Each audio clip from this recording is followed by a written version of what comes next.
ते म्हणले सगळे पैसे घेऊन संजय काळे निघाले, पळाले, म्हटले पळून जाणार आहे अमेरिकेला.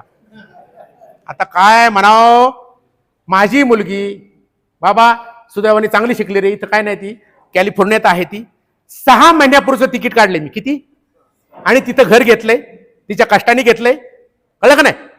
त्यासाठी संजय काळे चाललाय, कायमचं नाही चाललं, पळून पळून जाणारच नाही.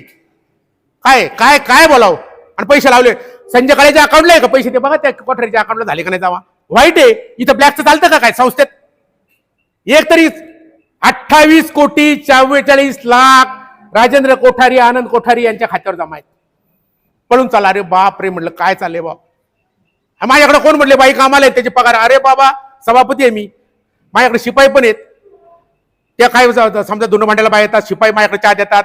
तुम्ही माहिती त्यावेळी तर शिवाजीराव बुट्टे होते, ते टेलिफोनचं बिल पण देता येतात ना. तिथं म्हणले यांच्याकडे ते पगार कशाला. अरे संजय काळे आहे, माझ्या वडिलांनी निदान, मी वकील आहे, दुसरा सल्ला दिला तर मला पैसे त्याच्यापेक्षा जास्त मिळतात. काय